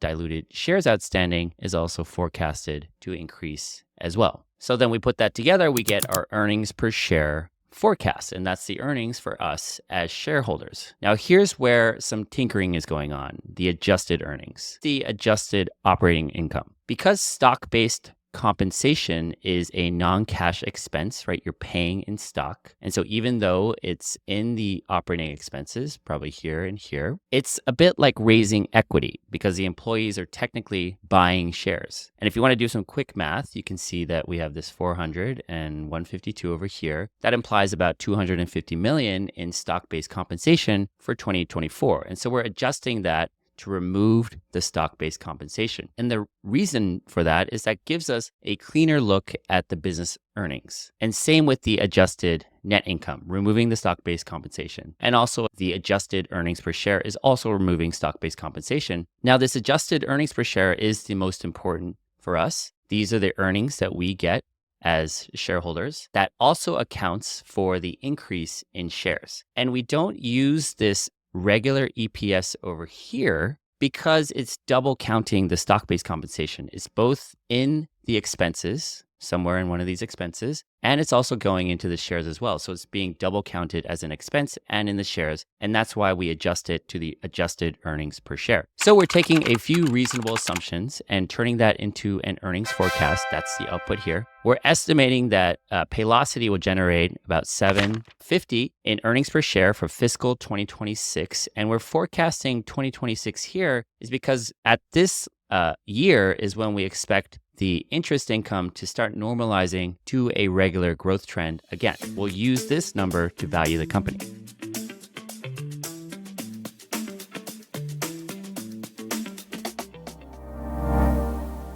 All right, do I still got you? I remember when I used to work in a research team, when any of us would get locked into Excel, we'd always come out of the office and just be like in a daze. And, we'd always make fun of people, be like, she's got the Excel eyes. And so I promise, though, that this will pay off with real money when you invest. It takes a little bit of work, but now that we got our forecast, let's value this company. So the keys to making a good market valuation we've covered. We have a good earnings forecast, so we just did that. Now let's get the right comparable multiples. That's how we can value the company and get the right price. So now let's bring up the multiples. So just like with a coffee shop, selling the coffee shop, I've brought up the comparable companies. These are all the major public payroll and human resource companies trading on the stock market. On the top here, we have the PE multiples, or price to earnings multiples. NTM just means next 12 months. So the multiple, the price as a multiple of the next 12 months earnings. So we have a range of multiples from 2010 to 2023, so about 10 years. This gives us an indication of what investors are willing to pay for similar companies in the past. Now, there's already a big range in terms of the low, median, and high. And so what's going on here, if we just look at the multiples, we can see that these payroll companies, we got Paylocity and Paycom, as well as these other companies over here, Ceridian, Paycor, Workday. These are faster growing, smaller companies, so they have less earnings. And because they're faster growing, they have really high multiples. We have our cloud payroll providers here, and these are the enterprise cloud payroll providers here. And then that leaves ADP and Paychex over here. And so you can notice that their valuations are actually a lot more stable. Because they're bigger, they have stable earnings, and they have more investors, they have a tighter valuation range. Now, just so we can normalize all of this, let's take a look at the PEG ratio. So that's just the price to earnings multiple relative to the growth estimate. In order to normalize the price to earnings ratio, we can see that if we look at ADP and Paychex, that tightens up to 1 to about 2. And down here as a median, it's 0.9 to 1.2. Now, when we look at it from a PEG perspective, we can see that actually ADP and Paychex actually get a premium valuation when we normalize for growth. And again, it's because they're larger, they're more stable. That tends to attract more stable investors, so you get a more premium valuation. Now, to hone in on the right multiple for Paylocity, I would say let's keep it fairly conservative. Keep it at maybe 25 to 30 times. We don't want to give it a premium when ADP and Paychex have a premium, so about 25 to 30 as a price to earnings multiple. And then from a PEG perspective, I would say we can use a group's multiple, 0.9, 1.2. Again, we don't want to give it a premium, but just give it in line with the group. And we can use those multiples now to price our new Paylocity earnings forecast. So here's a summary of some valuation calculations. Let's just focus over here on the base. So the base case is we forecasted 7.5 in earnings per share for FY 2026. And you can see that's reflecting from an earnings per share perspective of about 13% growth. Now I'm going to use a 25 multiple. So that's at a low end of PE using the ADP Paychex range, and 1.2, which is about middle of the line from a PEG perspective. When I take the average of those two methodologies of calculating the valuation, so just the multiple times the earnings per share, or the PEG times the growth to get to the expected PE multiple, and then applying that as well to the 7.5 earnings per share, that's how I get these two valuation forecasts. And because they're slightly different, I'm just going to take the average. That works out to about $150 a share as a base case. Now, the nice thing about using a forecast is now we can start to think of different scenarios. So I have a bull case of 8.6 in earnings per share. That represents a higher growth rate of about 18%. And then from a base perspective, 6.9 in earnings per share, which is a lot slower in growth rate of about 8%. So from the bull case perspective, we use a higher multiple, 31 times. So that's the higher end of the range of the ADP Paychex range, not at their highs, but a high from a median perspective. And I'm going to use the higher group PEG, so about 1.7 times.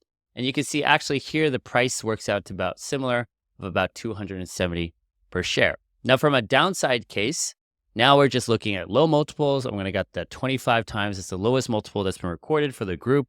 0.9 is also a low PEG for the group as well.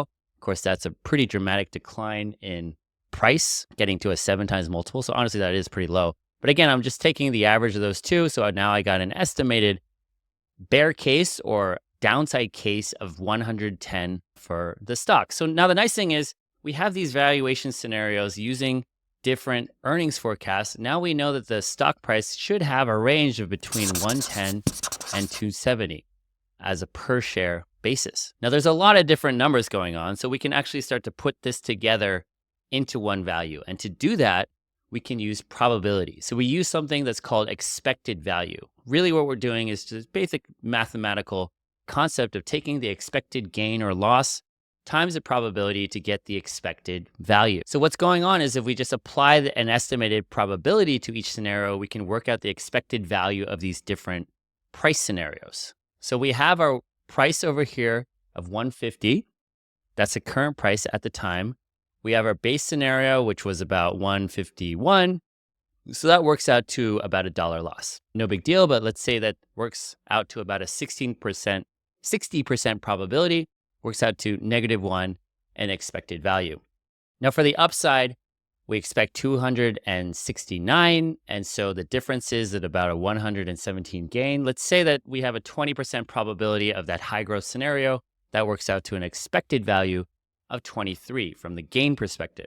Now from the downside, we have a 110 price that works out to a 42 loss. Multiply that by 20% probability gets us to an $8 expected value loss. Now you can see that all adds up to 100% probability. So we've applied the probabilities to each different scenario. Now, another way to look at this, I want to think about it from like a gambling perspective, is we can look at it from an odds ratio perspective. So we have our expected gain before probability and our loss before the probability estimate.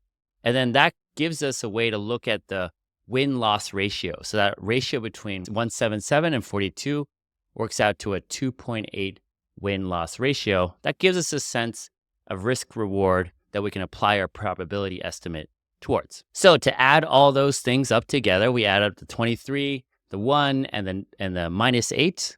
You add that to the 150 stock price, that gets us to an expected value of 166 per share or a 9% return. So the value of doing all this is we've forecasted all the different scenarios for earnings as well as valuation. And so now we have a real good sense of the potential price of the stock. And while we can't predict the future, because we've incorporated probability and the different ranges that can occur, this expected value, assuming, of course, a probability in our forecasts are reasonably correct, if that is a lot higher than the current price, we are just more likely than not to make money. So when you learn to value stocks correctly, you'll start to understand stock prices a lot better. You can see our scenario range over here. We got 110 and 270 up here. Actually describes Paylocity's stock price really well for the past 4 years. What that's telling us is that this level over here, this 270 and this 110 levels are expectations for Paylocity's earnings growth. There was expected a very low growth around 2020 when the stock price was 110, and of course, very high growth expectations in 2021. Now, but because Paylocity never exceeded that optimistic scenario that we priced in to that 270 mark, which is why the stock price never went beyond that. And likewise, the stock price never even comes close to this area over here of 110 because the growth expectations never got even close to our very pessimistic scenario. And so that 166 price level over here, because it takes into account these different scenarios, the price also doesn't really get below that level because it's the fair price. So when it does trade below, like over here and over here, because it's considered cheap, the stock price is now trading below what the company is actually performing at, it gets bought up by investors. And that's how valuations work in the market. And that's why valuation is really powerful. So the best thing about doing good valuation work is that now that we know that a good price at that point in time is 166, but buying at any point below would have been a good chance of making money. And because now we know how to value optimistic scenarios, we know that prices basically, when it gets anywhere close to that 270 level, is probably too expensive. So it makes it less likely to make money. And so that's the benefit of buying at good prices. It means you can just sit back and wait. And so as long as the company grows its earnings, you make money. And it truly becomes a passive way to multiply your money. You really don't even need to look at the market price anymore if you've done good valuation work.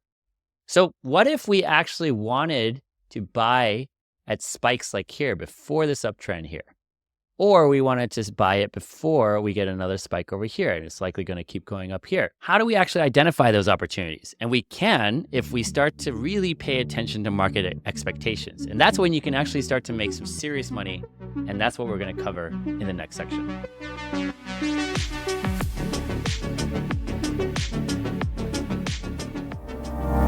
Have you ever noticed that sometimes the stock just, all of a sudden, the stock just starts popping off and the price just takes off, right? And you wish you could just catch that big move over here and ride that rocket ship, which is honestly one of the best feelings in the world. And so that's where we're putting everything in fundamental analysis together. And I'm going to show you how you can catch these moves. And here we're starting to really crack the code of stocks. Now, we've covered the foundation, which is one, the fundamentals. So understanding how to pick companies with growing earnings. Two, its valuation, estimating the price points to buy and sell. The third layer on top of this is expectations. So that's understanding how to identify change in market expectations. And we're going to cover that here because when you put all three things together, they work together so that you can find opportunities to make money picking stocks. And this is what hedge funds do. So let's go back to Paylocity's price and earnings per share chart. It's a reminder, the black is the earnings per share and the green is the price per share. So now there's this big disconnect over here, right? You see the earnings per share continues to go up, whereas the price has been going downwards. So what's going on here is that market expectations are changing. The market does not see Paylocity as a strong grower anymore in the future. So one way you can check market expectations is by looking at analyst estimates. What these are research analyst estimates of Paylocity's earnings per share. So you can see we have fiscal 2025, fiscal 2026, and fiscal 2027. These are all forecasts of Paylocity's earnings per share. So what do you notice? Well, they're all going down. And so something changed in this time period in 2023. And again, it looks like they're all picking up again. So something also changed at the end of 2024. And you can see from this same time period of the stock chart, you can see the stock price actually picked up on this earlier. So right at the end of 2022 or about mid-2022, the stock price started to trend downwards as well. And so then the stock started to move down as estimates came down. And the high point, of course, was our peak valuation estimate. So that decline in price came primarily from a decline in valuation. This is the price to earnings multiple of Paylocity's stock. You can see it's come way down. And part of the reason, of course, why it's come down is because the starting point was very high. This was a 95 times multiple. And see, the multiple has now come down to a more reasonable level of about 25 or 28. And so the question is, why did the valuation come down? So what we're going to do is we're going to put on our fundamental research hat again, one more time, and figure out by looking through the earnings calls and transcripts to figure out what's changing market expectations.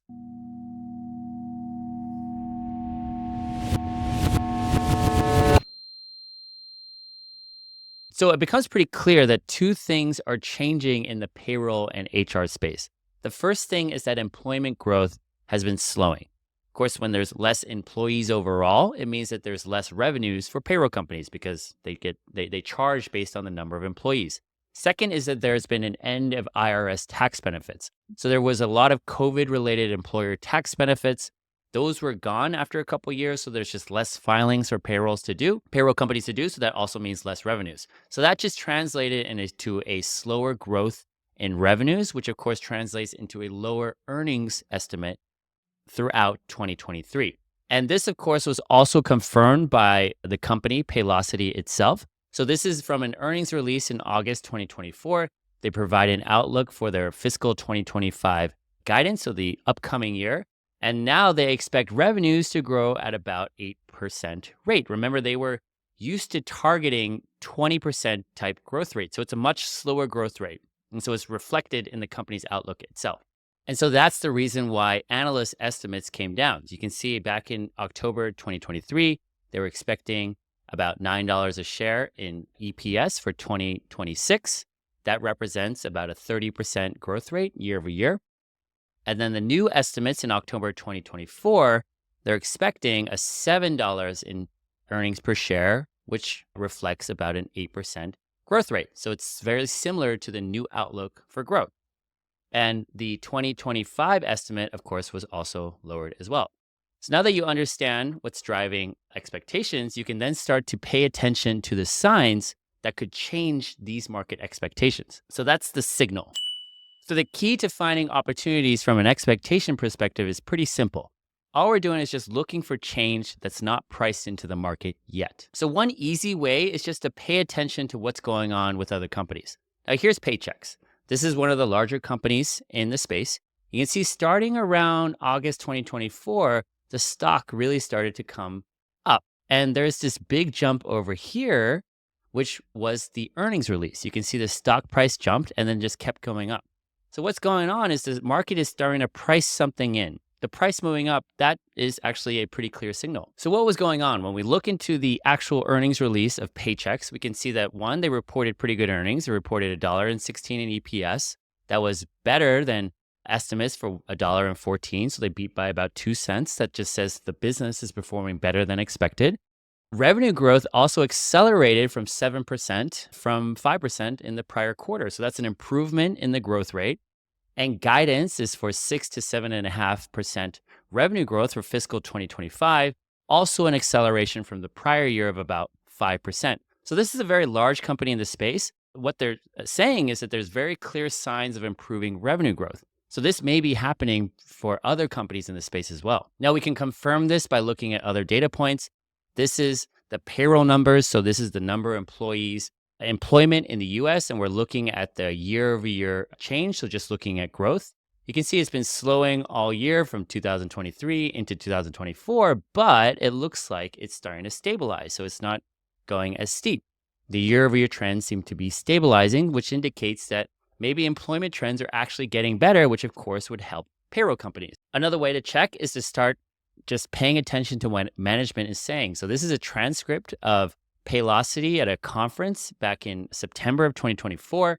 They're saying that they want to get back to a beat and raise cadence. So what that means is they want to be able to beat analyst estimates and also raise their guidance or their outlook. That's what beat and raise means. And they think that if we execute well, allows us to do that based on the guidance that we provided. So they basically are saying that we can probably beat estimates and raise our guidance. They're saying that we can do better than what everyone is expecting. And finally, just looking at Paylocity's stock price itself.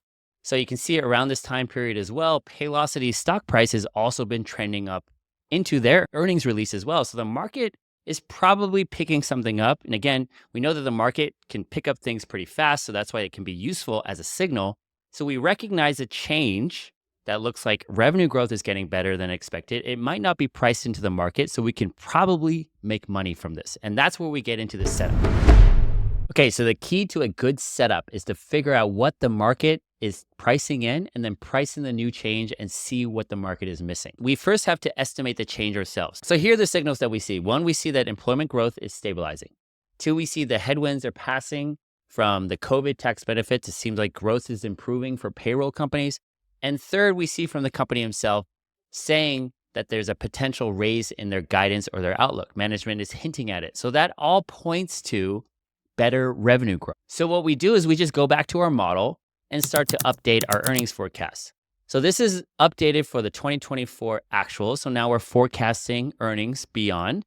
And say if we forecast some improvement, instead of that 8%, let's forecast 9% for fiscal 2025. And we forecast a little bit of acceleration for the next couple years, just showing what can happen if trends start to improve. So now we can forecast that Paylocity might probably achieve $7.14 in earnings per share by fiscal 2026. And so we have stronger earnings growth. Then we can compare our forecasts to the current estimates to see if the market is pricing it in. So this is the current analyst forecast in October 24 before the earnings release. You can see that they're estimating about an 8% growth for fiscal 2026. Now let's look at our new forecast.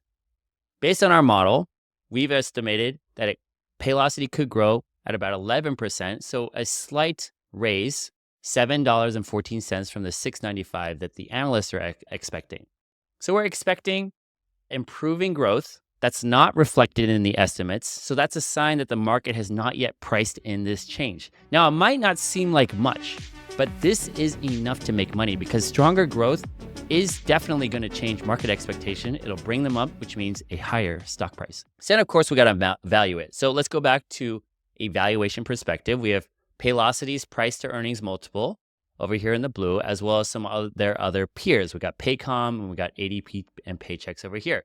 So you can see that Paylocity as well as Paycom are both trading below the ADP and Paychex multiple. Paylocity is 27 versus 28.29 for ADP and Paychex. So of course the valuation is reflecting a lower expectation for growth. So now when you think about it, Paylocity's valuation is arguably cheap here.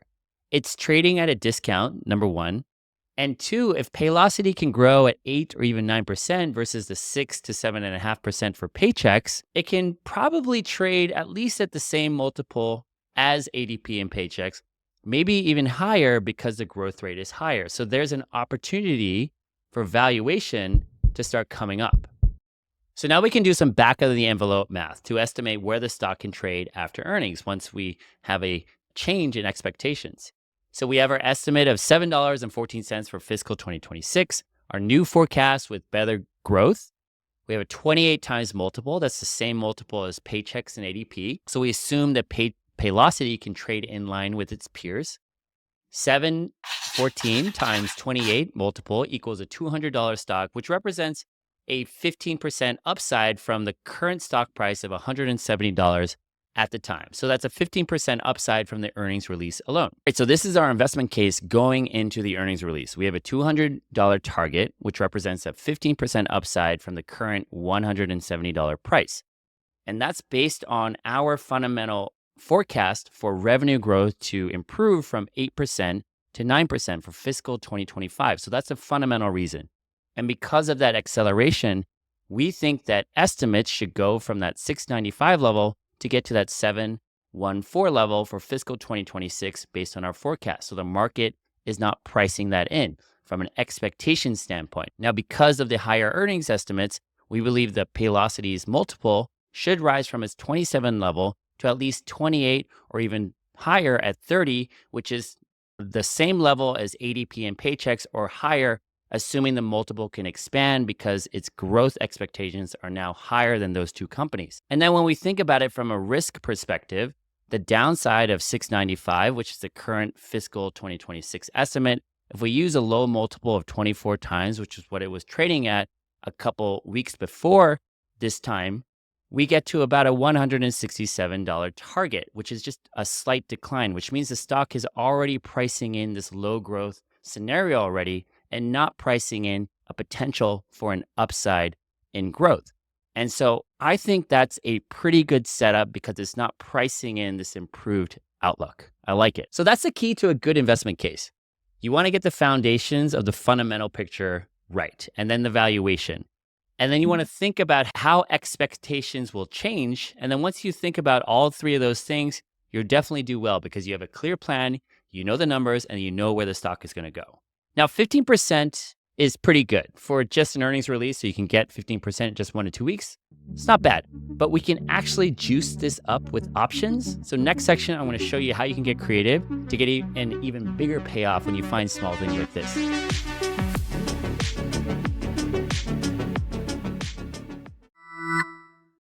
All right, options. Options give you the right to buy the stock for a fee or a premium. You get the option to buy 100 shares at the strike price at a certain date, and that's the expiry for a premium. And of course, you don't have to put down all the money that you would normally be required to buy all that stock. You really can juice up returns using options. So for example, this is what I did in October 15th, right before the earnings release. I went long, meaning I bought the December 20th expiry 170 strike calls. I bought 2 of them for $12.82 for premium. So multiply that 2 means that I've put down $2,564 as a debit. I put that money down. And now each of those options gives me the right to buy 100 shares of Paylocity stock at 170, that strike price, by December 20th, 2024. I also sold, so I sold short, meaning short, a November 15th, 2024 expiry, also 170 strike call as well. So I sold that for $9.06. So that works out to a 906 credit. So that's basically just to help offset some of that premium cost. So the net cost put down is $1,658, and that's the equivalent of buying 200 shares, which is $34,000 at $170 a share, but I'm only putting down $1,658. So now I'm only showing you this as one example of a way to make money once you understand how prices work. And I want to give you a warning to protect you that I really don't recommend you try options until you have a very good grasp of the fundamentals of how stocks are priced and also especially how options are priced. Because if you don't understand things like Black-Scholes, which is an options valuation methodology, I don't think you're ready. And I don't want you to lose money, especially with options. So I will do a video on options in the future if you're interested. And with that as a warning, let's see how we can juice up returns with options because, hey, we all want to make money when we see a good opportunity, right? So the option value can move a lot because of the leverage, right? We're effectively buying a lot of stock with very little money down. So what happens with this current option setup, if the stock gets to where our $200 target would be, we're making about 1,342. So that's an 81 or about 80% return. So that's great, right? But also if it gets to 180 or below, we're basically losing anywhere from 658 or the total money that we've put down, 1,658. So we lose all of the premium because the options are going to expire worthless. And so I like this structure because the downside is fixed. And I also believe that there's a good chance that the stock price will get to $200. And I could keep that option. So this long December 20th calls to keep making money if the stock keeps going beyond 200, like for 210, which would give me an even higher return. So we've done all the work of forecasting valuation. We figured out a change in expectations. We did all that work. We set up an investment. We did some options. Now all it is just we wait for the earnings release. We've effectively bought our stock around 170. The stock started to trade up slightly into the earnings release. And now we just wait until what happens with the earnings release. So now this is the big day, the earnings release, and you're going to see how all of this goes down and how stock prices revalue when it gets new information. So the first thing is that Paylocity releases its earnings on October 30th, 2024. They released their first quarter 2025 earnings. Now, the first thing that you'll see right away is that their revenue growth for 1Q was 14%. So that's a great revenue growth rate, right? Remember, the guidance was about 8% growth for the year. So that's definitely most likely a beat, meaning they beat the estimates and it's better than what research analysts and the market was expecting. Now, more importantly, as part of that, they also updated their fiscal 2025 guidance. Now they expect revenues of 1.53 to 1.55 billion, which represents 10% growth in revenue growth. And that's much better than the guidance of 8.3 earlier. So that's the raise, meaning that they now expect the guidance to be higher.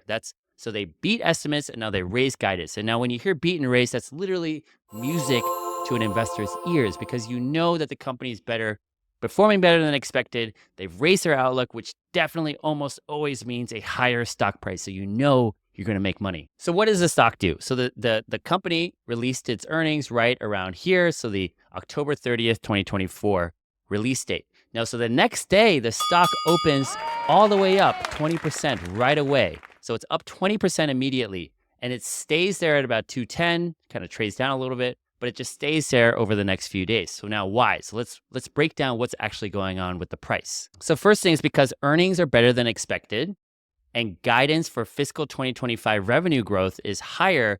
Now you can see expectations have moved up. So these are the earnings estimates, the next 12 months earnings per share estimate for Paylocity. And you can see that it's moved up from about 6.4 or so to 6.51.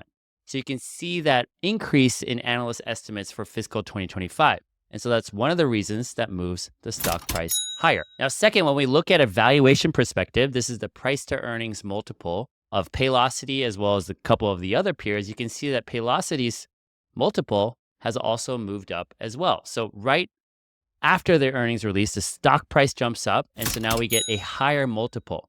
Paylocity's multiple has gone up from that 28 to now it's at a 31 times multiple. So it first gets to the Paychex ADP multiple around the time of the release, and then it moves up to that 31 times multiple, and it stays there. The reason why that is because that stronger growth leads to a higher valuation multiple for the stock, just like we anticipated, which is another way of seeing the higher expectations come into the stock price. So you can see these are all the prior estimates over here on the top, as well as our forecast. So then now let's look at the new estimates for Paylocity stock right after the earnings release. So a couple of days later, now estimates are now $7.14, and it's gone up and $6.62 for fiscal 2025. So when we look at the change from the prior estimate, so right before the earnings release, to the current analyst estimates, you can see that they're all moving up about 3%. So again, it's a small move, but that's a change in market expectations. So just to put that all together, right, you see this better fundamental outlook. You see the earnings per share outlook going up, and that's reflecting the improving fundamental trends for Paylocity because of the higher revenue growth. So you get that rise in earnings estimates, you get the rise in valuation, and then that all leads to the stock price hitting that 200 or so stock price, just like how we priced it before the earnings. And of course, it stays a little bit higher. It gets up to 210, but kind of bounces between this 200 and 210 mark. And you can see that this is the market revaluing the stock positively. And of course, it works for us because we prepared for it. And the stock will likely keep rising over time as long as Paylocity grows their earnings. Okay, so now the fun part. How much money did we actually make with all that preparation? Well, the first thing was we've put down $1,658. Now the payoff at $200 a share, which is where the stock went up to, from a long call perspective, so we have the $200 stock price and we have a $170 strike, minus a $12.82 premium. So we have the option to buy it at $170, so we get $30 from the $200 stock price. If we minus the premium, that works out to about 17.18. And we got 2 of those calls, multiply that by 100, that gets us to about 3,436 in profit. Now the short calls, which we sold to offset the premium, we did a $170 strike as well, but because we sold the option to buy, now we're minusing the 200, so now we have to pay up $30, but we're offsetting it a little bit with this 906 premium. And so that works out to 20.94. Of course, we got to multiply that by 100, and that gets us to a loss of 2,094. So when we put those two things together, we get the profit 3,436, and then the loss of 2,094. That gets us to a net profit of about 1,342, which reflects an 80% return based on the money that we put down. And of course, the best thing is now we own options to buy 200 shares of Paylocity at $170 a share.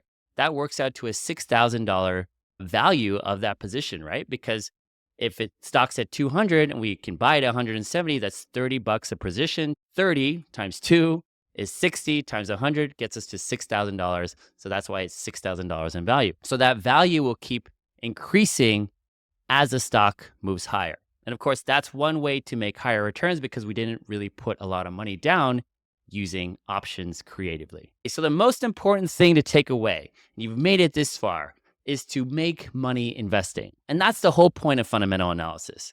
You want to pick good companies with strong earnings outlooks and that are generating good returns from their investments. You want to value them so you can get a good price, and that means putting together a good forecast, getting the right multiple so you can get the right price to buy and ultimately sell those companies.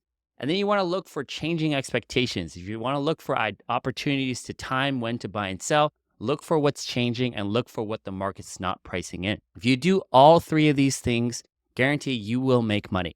And that's everything you need to know about fundamental analysis. And to keep learning investing, I suggest you actually watch this next video. And if you'd like to learn further, I am looking for the next 500 people to help mentor and teach on how to make money with stock investing. And if you love this, I suggest you check out our education program. It's in the description because if you like this, you're going to love the program. I hope you enjoy this and learn something.